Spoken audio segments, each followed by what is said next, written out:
Баршаңызға сәлем достар. Әдеттегідей бүгінгі шығарылым түс жору жайлы болады. Бүгінгі тақырып аяқ киім жайлы болады.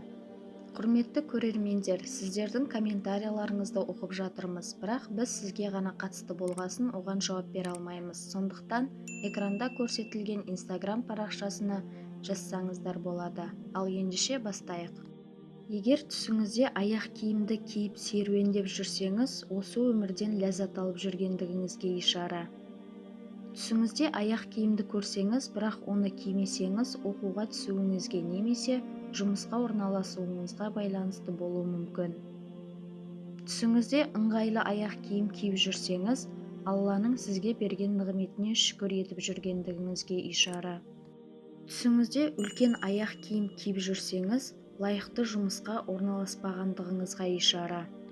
Түсіңізде биік тақалы туфли киіп жүрсеңіз, атақ пен беделдің және лауазымыңыздың көтерілетіндігіне ишара. Түсіңізде әдемі туфли киіп жүрсеңіз, жұмысқа немесе үйленуіңізге ишара.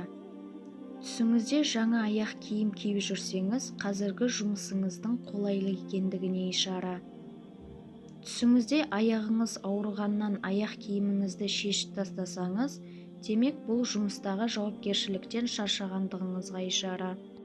Түсіңізде ескі аяқ киімді шешіп тастасаңыз, дұрыс табыс болмағаннан әйеліңіз бен жұмысыңыздан шаршағаныңызды білдіреді. Түсіңізде мешіттің алдында аяқ киімді шешсеңіз, Алладан алыстағаныңызға ишара. Түсіңізде балшық пен тікеннің үстінен үй тәпішкесімен жүріп бара жатсаңыз, егер тәпішке олардан сізді қорғаса, бұл сізге абай болыңыз дегенді білдіреді. Ал егер қорғамаса, қайғылы жағдайдың болатындығына ишара.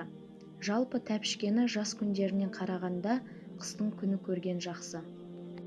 Имам Наблусидің түс жоруы бойынша, жалпы тәпішке кию немесе қысып тұрған тәпішке кию сіздің қарызыңыз бар екендігіне ишара. Түсіңізде ескі тәпішкеңізді жоғалтсаңыз, қарызыңызды өтейсіз дегенді білдіреді. Достар, осымен түс жоруға арналған шығарылымыз аяқталды. Келесі шығарылым аяқ киімнің түріне байланысты түс жору болмақ. Егер де менің видео ұнаған болса, лайк басып комментарий қалдырыңыздар. Және де подписаться бөлімін басып, қоңырауды басуды ұмытпаңыздар.